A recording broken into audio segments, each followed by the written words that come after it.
Oi, gente, eu vim falar aqui um pouco com vocês, tá? Vamos refletir junto, vamos falar um pouco sobre testemunhos, tá? Eu fiquei pensando e a gente tem que ter cuidado quando a gente fala sobre os nossos testemunhos, sobre as conquistas que a gente alcança, tá?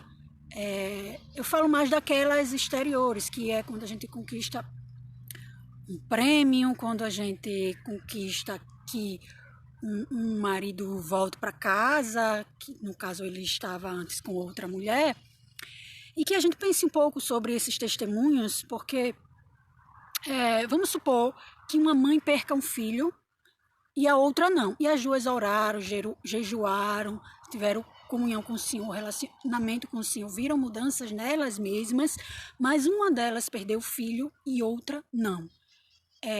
Você teria coragem de dizer para essa mãe que perdeu o filho que o filho dela não voltou, não está vivo por falta da indisciplina dela ou da falta de comunhão dela com o Senhor? Não, né? A gente não teria coragem de fazer isso.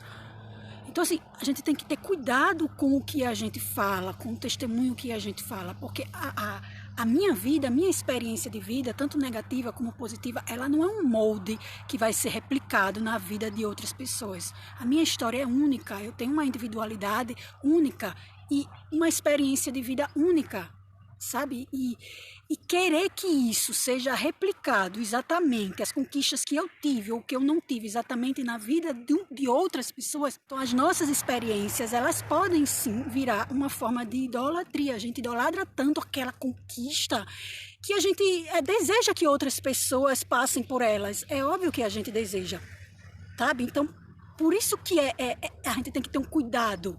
Porque o tanto de felicidade que a gente tenha conquistado num objetivo que a gente queria muito, óbvio que a gente deseja para outras pessoas. É óbvio que a gente desejaria para todas as mães que o filho vai morrer, tá no estado terminal, que sobrevivem, não só apenas de uma, mas a gente não sabe como Cristo está trabalhando na vida das pessoas. A gente tem que ter cuidado, sabe, também, porque existe livre-arbítrio. Tá? Eu não espio o pecado de outra pessoa. Eu posso orar, posso interceder, posso não desistir em oração porque eu quero que essa pessoa ela seja salva, entendeu? Então eu vou orar e pela vontade do Senhor ela vai ser, ela só não vai ser se ela não quiser. Porque assim, muitas pessoas dizem que não existe o livre-arbítrio, mas existe o livre-arbítrio, ele não é total, ele é parcial, mas existe. O Senhor, ele não toca na nossa decisão final, tá? A palavra livre-arbítrio, ela vem do latim e significa tirar de uma coletânea. Então, assim, eu sou livre para escolher entre uma coisa ou outra. Significa dizer que eu não sou obrigada a escolher uma coisa errada. Nem eu sou obrigada a escolher uma coisa certa, entendeu? Eu sou livre entre essas escolhas. Só que o livre-arbítrio não é total. Depois eu vou colocar um vídeo aqui do professor Rodrigo Silva, para vocês assistirem, que ele fala muito bem isso sobre o livre-arbítrio. E ele deu outro exemplo que eu achei bastante interessante, né? Que assim, ele citou outro exemplo, mas eu vou citar em relação à roupa, guarda-roupa. Eu tenho no meu guarda-roupa várias roupas. Eu posso escolher entre aquela quantidade de roupa que eu tenho. O que é que eu quero vestir hoje? É infinitamente a escolha? Não, que eu não posso escolher entre todas as roupas do mundo. Eu posso escolher dentro daquela delimitação que está dentro do meu guarda-roupa. Então o livre-arbítrio não é total, mas eu tenho escolha. Tá? Eu não sou obrigada a escolher o mal. Eu não sou obrigada a escolher o errado.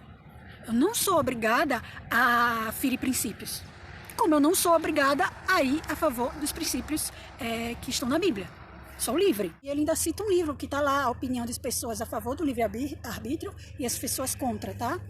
E vocês vão entender melhor sobre isso. Tá cheio daqueles mosquitinhos bem pequenininhos, sabe? Que se eu abrir a boca demais, eles entram na minha boca.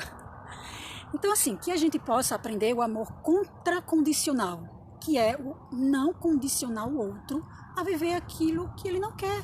Eu tenho que aprender a ser contra isso. Eu tenho que aprender a tirar esse egoísmo de mim, sabe? Não obrigar o outro a viver o que ele não quer. E que a gente possa tá estudando com a Bíblia. Quando uma pessoa vem para cima da gente com um versículo da Bíblia, a gente tem que ir na Bíblia conferir se aquilo confere. Porque, como Jesus no deserto, eu falei isso no vídeo anterior, acho que eu não cheguei a completar, mas quando Satanás vinha tentar Jesus aqui, sabe, perturbar ele, Satanás ele vinha com versículos da Bíblia. Você pode observar isso. E como era que Jesus confrontava Satanás? Com versículos da Bíblia também. Então você tem que comparar versículo com versículo. Não tem como anular, sabe? Tem que ver em qual contexto foi escrito aquele versículo, para qual público, em qual época. Porque assim, versículo fora de contexto é pretexto para a gente querer a nossa narrativa, as nossas experiências para a vida das pessoas. Seja ela boa, seja ela ruim. Porque, como eu disse, a gente pode sim estar idolatrando experiências, a gente pode estar idolatrando ideias, a gente pode até idolatrar a nossa própria sabedoria que o Senhor dá para a gente. Então, o meu amor aprendeu a ser contracondicional, não condicionar alguém que não quer a viver do meu lado. Então, muitas das vezes a gente vai ter que aprender o amor não egoísta. Então, tem muitos maridos que vão se dar conta do que fizeram e vão voltar para as esposas. Outros não, vão ficar onde está, ou vão preferir ficar sozinho, ou vão com a outra.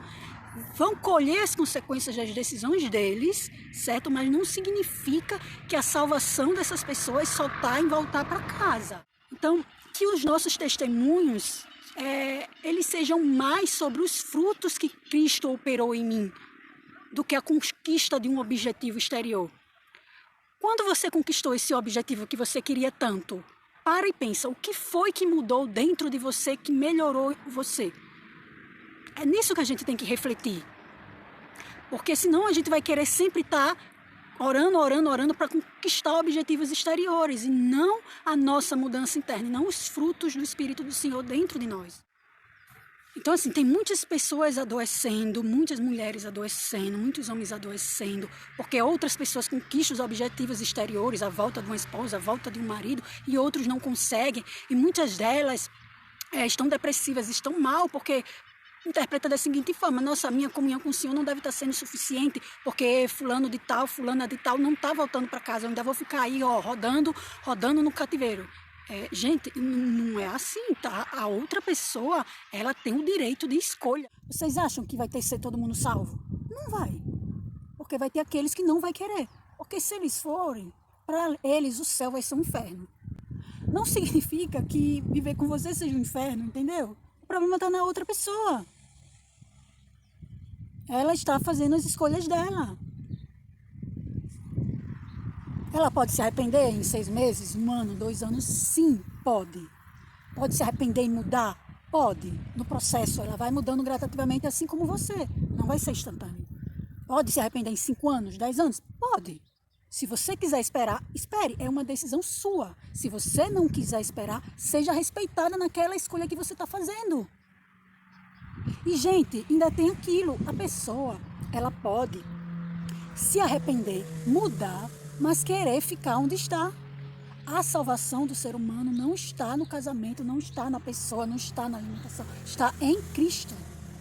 Em Cristo. E eu sugiro que não tomem decisões com base em feridas, porque quando a gente está ferido, a gente tende a ferir ou a se ferir. Por exemplo, quando acontece um acidente, vamos supor, você é atropelada, você está lá toda ensanguentada, mas você está sem consciência, você ainda consegue dar uns passinhos, digamos assim. Você, em vez de ir tratar as feridas com os profissionais, você vai procurar outras coisas? Não, né? Então, muitas vezes, quando a gente passa por situações aflitivas, que nos destrói, que nos causa angústia, toda aquela dor interna, a gente tende a querer tapar essas feridas com outras coisas. Com festas, com baladas, com bebida, com outras pessoas para tapar a ferida. Usa os outros para tapar a nossa ferida. Ou coisas. Então, que esse momento de sofrimento, ele possa servir para reavaliar a nossa vida, para a gente ter uma nova narrativa, para a gente, com Cristo, estudando a palavra, a gente possa renovar a nossa mente. Entendeu? E se está difícil, Se você não consegue só, é para você não ficar só. Procura ajuda. Tá? Procura ajuda profissional, estuda a Bíblia, faz cursos, mas não fica só. Não fica abraçando, acolhendo o sofrimento, certo? É como eu disse no vídeo anterior. Não fica, porque algumas vezes a gente coloca um poder no sofrimento de tirar a gente de situações que ele não tem. E outras vezes a gente, em vez de passar pelo processo do sofrimento de forma adequada para no final surgir uma pérola, sabe? Nem todas as ostras produzem pérolas. A gente vai e busca as válvulas de escape. Que quando a gente alcance o nosso milagre, o nosso objetivo, que a gente não pense no milagre exterior, mas nas mudanças que Cristo operou em mim. O que foi que melhorou em mim? Sabe? O que foi que fortaleceu em mim? Quais foram os frutos? Porque assim, na Bíblia tem pessoas que Cristo curou, uns voltaram para agradecer e outros não. Então, a conquista de um milagre não significa que eu tenho comunhão com o Senhor. Então, a gente tem que cuidar disso. Essa nossa ânsia, esse nosso desejo que todo mundo alcance o milagre que eu alcancei, seja replicado em todas as mulheres.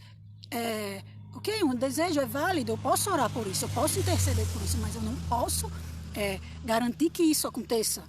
Até porque a outra pessoa, como eu falei, tem livre arbítrio. Pode sim virar uma forma de idolatria. Pode virar uma verdade absoluta para mim, que eu queira replicar na vida das pessoas, mas não é assim. O Senhor tem maneiras de trabalhar na vida de cada pessoa. Eu sou gêmea. O Senhor não trabalha da mesma forma que trabalha em mim, na minha irmã. Tanto que às vezes eu olho assim para ela tem umas mudanças que eu falo, nossa, ela mudou nisso, eu gostaria também. E ela já vê outras coisas em mim, sabe? E a gente vai se encaixando, uma vai ajudando a outra, uma vai repreendendo a outra, uma vai elevando a outra, levantando a outra. Entende? Tem um filme que eu gostaria de indicar que fala muito sobre isso. É um filme baseado em histórias reais, sabe? E que se chama A Promessa de um Milagre. Assistam, sabe? Foi um senhor que foi dar um testemunho da cura de um milagre dele e ele lá incentivou todo mundo a seguir orando, intercedendo. Ok, é válido, a gente tem que orar, a gente tem que interceder. Mas, peraí, sabe? O Senhor não está... É a gente que manda em Deus. A gente não manda e diz, Senhor, eu quero assim, assim, assim. Tem os planos dele que são soberanos. É por isso que o nosso livre-arbítrio não é total, é parcial. Mas a gente tem a escolha, sabe? Então, eu quis trazer essa reflexão, sabe? Para a gente poder pensar e muitos de nós tirar as nossas angústias, sabe? E não acreditar que porque fulano de tal alcançou o milagre, significa que ele está com o Senhor. Pode significar e pode não significar. E aquele que o desejo dele ele não conquistou, pode significar como pode não significar. Entende? Você não sabe, você não conhece a vida do outro. Quem mais achava que se conhecia era Pedro. Pedro, quando Jesus disse que alguém ia negar ele, Pedro foi o primeiro a dizer que jamais faria aquilo. Ou seja, Pedro não conhecia nem a ele mesmo. Quando foi na hora, Pedro negou.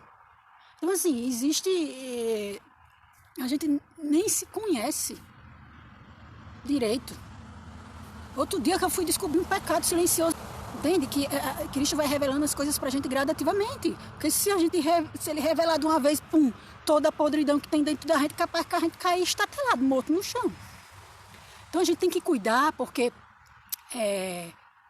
quando a gente torna a nossa experiência uma forma de idolatria e uma verdade absoluta que vai ser determinantemente replicada em todas as pessoas, a gente pode estar colaborando para que outras pessoas elas se tornem presunçosas e arrogantes, tá? E o outro lado, depressivas, tristes, desesperançadas, que possamos ter equilíbrio. A gente pode ajudar, pode interceder, pode ensinar como foi as coisas que a gente fez e tal. Pode, tudo isso é válido, mas não podemos determinar que vá ocorrer. Não podemos determinar que esse é o tipo de milagre que o Senhor quer para a nossa vida. Uma mãe morre, um filho morre e o outro não. O milagre pode não ser o filho, pode ser as transformações internas que Cristo faz na mãe. Entende? E como eu disse, o cara ter saído de casa, o cara tá lá com outra, o cara pode se arrepender, gente, e querer ficar onde tá.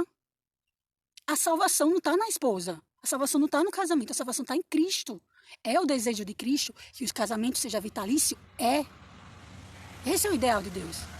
Mas não é o ideal dos seres humanos. Você que tem filho, você sabe perfeitamente que os desejos que você tem para o seu filho não é o que ele deseja para ele. Ele tem as escolhas dele. Bem, o marido, a esposa voltar para casa não significa que houve arrependimento. Significa que voltou para casa. Pode ser porque se arrependeu, ou pode ser por medo das consequências que viu que não iria aguentar. Entende? Que no arrependimento muitas vezes a gente tem que observar os frutos, as mudanças no dia a dia. Se aquela pessoa está querendo, promovendo as mudanças necessárias, quando ela não consegue, ela está procurando ajuda. Tudo isso a gente tem que observar. Então, vou deixar essa reflexão para vocês, tá? Tchau!